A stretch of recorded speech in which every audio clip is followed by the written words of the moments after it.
Assalamualaikum warahmatullahi wabarakatuh. Pada video kali ini kita akan memasuki materi KD 3.5, yakni tentang kalor dan perubahannya. Adapun di KD 3.5 yang akan dibahas yang pertama yaitu pengertian kalor, yang kedua asas Black, yang ketiga perpindahan kalor, dan yang terakhir adalah mekanisme menjaga kestabilan suhu tubuh pada tubuh manusia. Adapun di video kali ini kita hanya akan membahas poin yang pertama, yaitu pengertian kalor, meliputi kalor dan perubahan suhu benda, dan berikutnya kalor pada perubahan wujud benda. Sedangkan untuk poin yang kedua, ketiga, dan keempat akan dibuatkan videonya tersendiri. Baiklah, langsung saja kita masuk ke poin yang pertama, yaitu pengertian dari kalor. Kalor adalah energi panas yang berpindah dari benda yang bersuhu lebih tinggi ke benda yang bersuhu lebih rendah. Nah, inilah definisi atau pengertian dari kalor. Kalor dan perubahan suhu benda. Jadi, kalor ini dapat mengakibatkan suhu benda ini mengalami perubahan. Ya, apa buktinya? Salah satu buktinya itu adalah ketika kita memanaskan air atau memasak air. Di mana sebelumnya air ini suhunya rendah ya atau dingin. Nah, ketika diberi kalor yaitu energi panas, yang terjadi air yang bersuhu rendah atau dingin ini akan mengalami kenaikan suhu menjadi lebih tinggi. Dibuktikan bahwa suhu airnya ini menjadi lebih panas dari sebelumnya. Nah, inilah salah satu bukti bahwa kalor ini dapat mengakibatkan suhu benda ini mengalami perubahan. Nah, di sini nih ada 3 buah segitiga. Ya, segitiga-segitiga ini akan digunakan dalam menyelesaikan kasus-kasus yang berkaitan dengan kalor. Oke, langsung saja kita akan mendefinisikan apa itu Q, M, C, dan delta T. Q ini adalah banyaknya kalor yang diserap atau dilepas. Satuannya joule atau kalori. Di mana kalau diserap, Q-nya ini bernilai positif. Kalau dilepas, Q-nya bernilai negatif. Ingat, kalau diserap Q-nya positif, kalau dilepas Q-nya negatif. Lanjut M. M ini adalah massa benda. Satuannya bisa kilogram, bisa juga gram. Nah, ini perlu diingat ya dalam menggunakan satuan. Kalau kilogram pasangannya pasti joule. Sedangkan gram pasangannya itu pasti kalori. Nah, hati-hati kalian dalam menggunakan satuan. Kalau misalkan Q-nya ini adalah joule, maka otomatis kalian harus gunakan kilogram. Tetapi kalau Q-nya ini kalori, maka otomatis kalian harus menggunakan gram. Lanjut ke C kecil. Nah, ini ya C kecil. C kecil ini adalah kalor jenis benda. Satuannya ini adalah joule per kilogram derajat Celcius. Bisa juga menggunakan kalori per gram derajat Celcius. Nah, perlu diperhatikan dalam menggunakan satuan ini. Kalau pakai joule, ingat ya, maka masanya kilogram dan Q-nya itu joule. Kalau kalori yang ini ya, maka masanya itu gram dan Q-nya itu adalah kalori atau kalornya itu menggunakan satuan kalori. Nah, hati-hati dalam menggunakan satuan. Ingat, joule pasangannya pasti kilogram. Ya, kalau kalori pasangannya pasti gram. Dengan demikian ya, kalau pasangan-pasangan seperti ini, maka untuk menggunakan C-nya ya tinggal menyesuaikan saja. Joule kilogram, oh berarti pakai yang ini. Kalori per gram, oh berarti pakai yang ini. Nah, hati-hati dalam menggunakan satuan. Lanjut ke delta T. Delta T ini adalah perubahan, selisih, atau pertambahan suhu zat. Di mana satuannya adalah derajat Celcius. Delta T kita rumuskan sebagai T akhir dikurang T awal. T ini adalah suhu ya, suhu akhir dikurang suhu awal. Biasa akhir ini tanda apa disimbolkan 1. Sedangkan awal disimbolkan 0. Jadi bebas. Pak, saya mau pakai yang ini, Pak. Silakan. Pak, saya mau pakai yang angka saja, Pak. Silakan. Dengan catatan jangan sampai terbalik. Ingat, 1 ini akhir, 0 ini awal. Nih ya, sudah saya jelaskan ya, T awal itu suhu mula-mula, T akhir ini adalah suhu akhir. Lanjut ke C besar. Nah, ini ya C besar nih. C besar ini adalah kapasitas kalor. Lalu apa bedanya kalor jenis dengan kapasitas kalor? Kalau kalor jenis adalah sifat khas suatu benda dalam menyerap kalor. Ya, ingat, kalor jenis ini adalah sifat khas suatu benda dalam menyerap kalor. Semakin besar kalor jenisnya, maka semakin baik si benda tersebut menyerap kalor. Sedangkan C besar ini adalah kapasitas kalor. Kapasitas kalor adalah jumlah kalor yang diperlukan untuk menaikkan suhu 1 derajat Celcius atau 1 Kelvin. Nah, inilah definisi-definisi dari lambang-lambang ini ya. Nah, pertanyaannya, Pak, kapankah penggunaan segitiga pertama, kedua, dan ketiga? Jawabannya adalah tergantung di soal apa saja yang diketahui. Misal, di soal ini yang diketahui adalah M, C, delta T, maupun Q. Maka otomatis kita gunakan segitiga yang pertama. Tapi misalkan di soal yang diketahui adalah Q, C besar, dan delta T. Maka otomatis gunakan rumus yang kedua. Begitu juga dengan rumus yang ketiga. Intinya tergantung soalnya apa saja yang diketahui. Oke, sebagai contoh saya akan mempraktekkan bagaimana penggunaan segitiga ini ya. Saya ambil contoh segitiga yang pertama saja. Sebelumnya ya, sebelum kita mempraktekkan penggunaan segitiga ini, yang perlu kalian ingat bahwa garis mendatar ini ya artinya dibagi. Nah, ya jangan sampai lupa ya. Garis mendatar ini dibagi. Sedangkan ya, ini saya ubah dulu warna hitam. Nah, yang tegak ini ya, garis yang tegak ini artinya dikali. Nah, jangan sampai terbalik ya. Kalau yang mendatar ini dibagi, kalau yang tegak ini dikali. Misalkan nih, saya ingin mencari Q. Nah, ini ya, Q. Nah, maka yang tersisa adalah apa saja yang tersisa dari segitiga nih? M, C, dan delta T. Nah, di antara M, C maupun delta T ada yang memisahkannya. Nih ya, garis ini, garis tegak yang memisahkannya. Ingat, garis tegak ini berperan sebagai pengali. Nah, dengan demikian, Q itu dirumuskan dengan M kali C kali delta T. Ingat, C ini kecil ya. Jangan sampai terbalik. Ini C kecil, ini C besar. Contoh terakhir, misalkan saya ingin mencari M. Nah, M ya. Maka yang tersisa tinggal apa nih di segitiga ini? Tinggal Q. Lalu di bawahnya ada C. Di sampingnya ada delta T. Nah, di mana antara Q, C, dan delta T ada yang memisahkannya, yaitu garis mendatar. Nih, garis mendatar. Ya, ingat, garis mendatar ini artinya dibagi. Dengan demikian, Q ini akan dibagi dengan C dan delta T.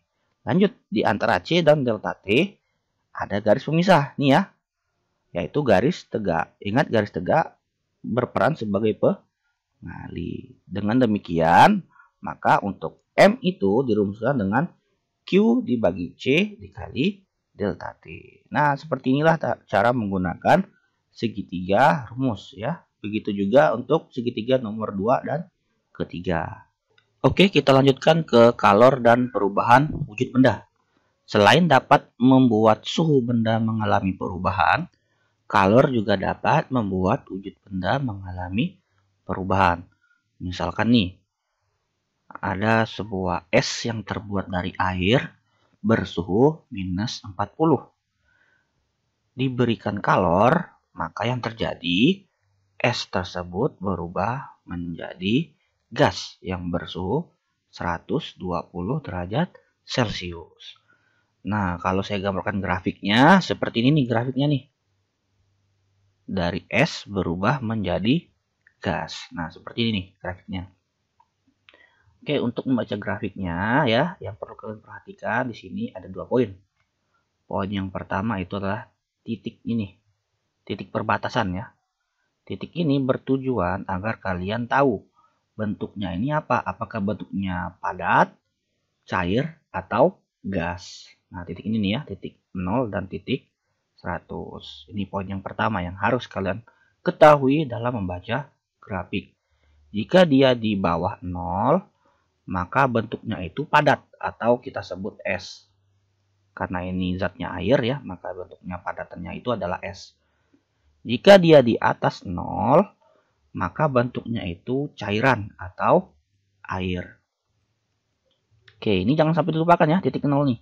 Di bawah 0 itu es, di atas 0 itu air. Lanjut titik berikutnya yaitu 100. Di atas 100 bentuknya itu adalah uap atau gas. Nih ya, ingat di atas 100 bentuknya uap atau gas. Sedangkan di bawah 100 bentuknya ini adalah air atau cairan. Nah ya, ini nih jangan sampai kalian lupakan nih poin yang pertama yaitu titiknya nih. Titik acuan kita. Titik acuan kita dalam menentukan bentuk si benda tersebut. Apakah dia bentuknya padat, cair, maupun gas. Oke, kita lanjutkan ke poin yang kedua. Nah, poin kedua ini adalah garisnya. Kalau garisnya merah, berarti benda tersebut hanya mengalami perubahan suhu. Ingat, kalau garisnya merah, berarti bendanya hanya mengalami perubahan suhu. Atau kalau tidak mau pakai warna, kalau dia ke atas maupun ke bawah, ya. Nah, kalau dia ke atas maupun ke bawah, maka dia hanya mengalami perubahan suhu.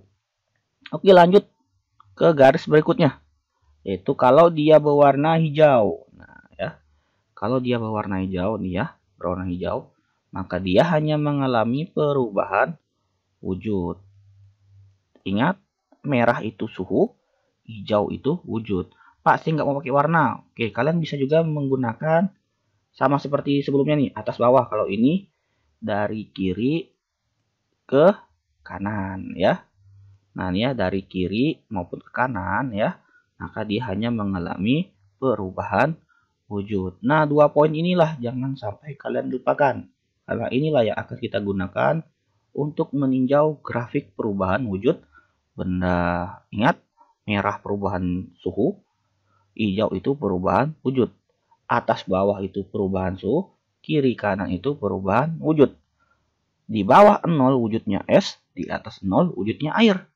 Di bawah 100 wujudnya air, di atas 100 wujudnya adalah gas. Nah, seperti itulah ya dalam membaca grafik. Oke, kita akan meninjau proses perubahan wujudnya nih. Misalkan nih ini titik A. Titik A ya.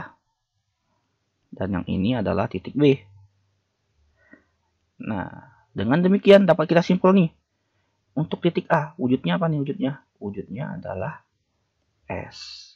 Oke, di titik A, wujudnya adalah S. Bagaimana di titik B? Di titik B juga wujudnya itu adalah S. Pak, kenapa S, Pak? Kok nggak air? Ingat, air itu kalau dia di atas 0 ya. Oke, dari A ke B, wujudnya masih dalam bentuk S. Tetapi dari A ke B, nah ini garisnya warna apa nih? Warna merah. Ingat, warna merah adalah perubahan suhu. Dapat kita simpulkan, dari A ke B, dia mengalami perubahan suhu. Siapa yang membuat si benda ini mengalami perubahan suhu? Yang membuatnya adalah si kalor ini. Nah, ya, nah seperti ini nih cara membaca grafik. Berapa kalor yang dibutuhkan untuk proses dari A ke B? Nah, ini ya, kalor yang dibutuhkan nih yang saya kotak ini. Di mana M-nya milik S, C-nya juga milik S. Pak, kenapa milik S, Pak? Karena bentuknya masih berupa S nih ya, bentuknya masih berupa S.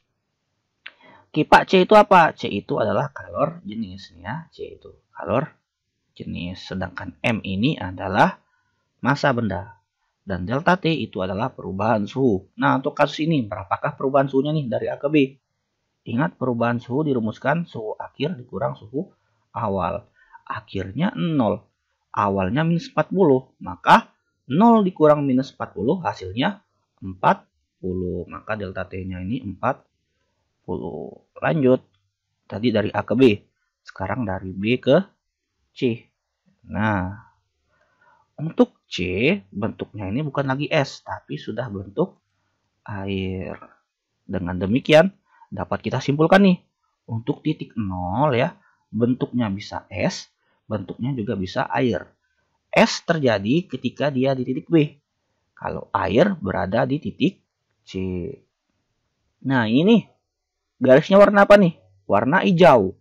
Sehingga dapat kita simpulkan dari B ke C dia hanya mengalami perubahan wujud nih ya, dari es berubah menjadi air.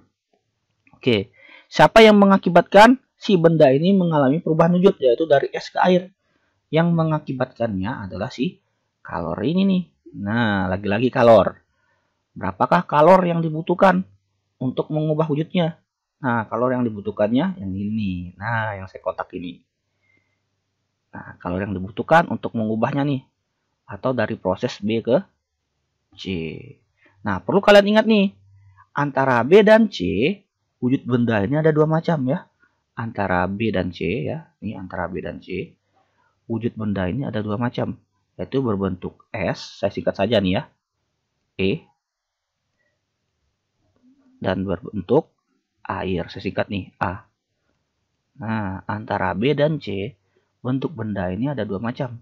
Es dan air. Ini jangan sampai dilupakan nih. Oke, kita lanjut. Dari C ke titik D. Nah, titik D ini ya.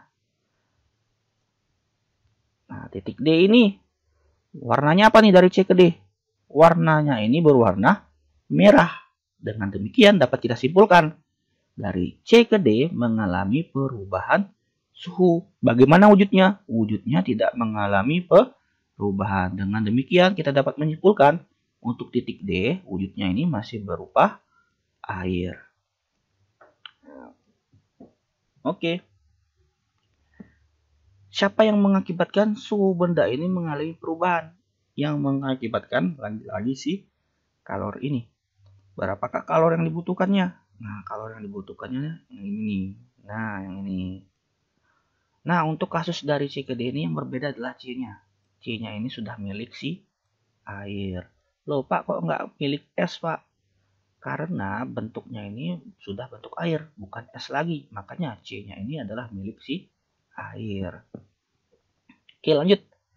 Dari D ke E. Nah, oke. Dari D ke E nih garisnya apa nih? Wah, garisnya wujud. Berarti mengalami perubahan wujud. Oleh sebab itu, maka E ini wujudnya sudah berbentuk gas. Nah, ya. Siapa yang mengakibatkannya? Yang mengakibatkannya adalah si kalor ini. Berapa kalor yang dibutuhkannya dari D ke E? Yang dibutuhkannya adalah ini nih. M kali L. Nah, berbeda dari yang sebelumnya nih ya. L di sini adalah kalor uap. Bukan kalor lebur ya, tapi kalor uap. Untuk yang ini ya, untuk yang ini adalah kalor lebur. Tapi untuk yang atas ini adalah kalor uap. Oke, lanjut nih dari E ke F. Nah, ini F nih. Garisnya warna apa nih? Garisnya warna merah, berarti mengalami perubahan suhu. Wujudnya tidak. Dengan demikian dapat kita simpulkan untuk F ini wujudnya masih dalam gas. Karena yang berubah cuman suhunya saja. Oke, sebelum ke E dan F ini sama seperti sebelumnya, maka antara D dan E ini wujud benda ada dua macam, yaitu dalam bentuk air dan gas. Nah, ya untuk D dan E. Dan dapat kita simpulkan untuk titik 100 wujudnya bisa air, juga bisa gas. Kalau air berarti di titik D, kalau gas berarti di titik E. Kembali lagi ke kasus E dan F. Oke, siapa yang mengakibatkan suhu benda ini berubah? Yang mengakibatkannya adalah si kalor lagi. Nah, ya. Kalor lagi yang mengakibatkannya. Oke, ini juga berbeda seperti sebelumnya. C-nya ini miliknya si gas. Loh, Pak, kenapa Pak miliknya gas, Pak? Karena wujudnya sudah berubah menjadi gas, bukan air maupun bukan es. Nah, seperti inilah cara membaca grafik. Ya. Ini jangan sampai kalian lupakan karena ini akan digunakan juga pada siklus. Maaf, maksud saya pada asas Black ya, akan digunakan pada asas Black. Oke, langsung saja kita masuk ke contoh soal. Nah, contoh soalnya seperti ini. Langsung saja saya tulis nih, diketahui. Masanya itu 32 gram. Ya, kalau saya ubah menjadi kilogram, maka 0,032. Pak, kenapa Pak Bapak ubah, Pak? Kok enggak gram saja? Karena di sini joule. Ingat pasangan joule itu adalah kilogram. Lanjut, yang berikutnya adalah suhu awalnya 60, suhu akhirnya 20. Pak, tahu dari mana Pak suhu 20 ini adalah suhu akhir nih? sebelumnya saya menemukan kata menjadi. Nah, sehingga dapat saya simpulkan nih, 20 derajat ini adalah suhu akhir. Dan C-nya atau kalor jenisnya itu sebesar 235.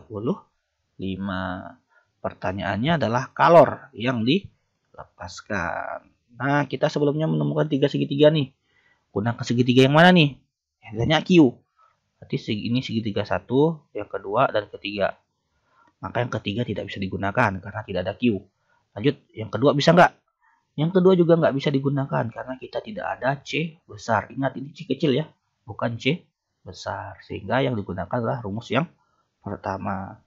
Oke, tinggal kita masukin nih. Q sama dengan M kali C kali delta T. Di mana M-nya itu 0 di 0,032, C-nya itu 235 atau 235. Sedangkan delta T-nya itu adalah T akhir kurang T awal.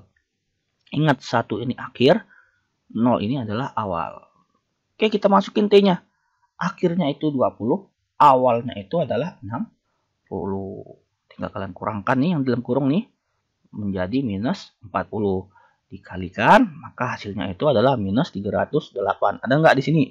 Wah, nggak ada 308, yang ada 301. Ya, tinggal kalian buatkan saja nih.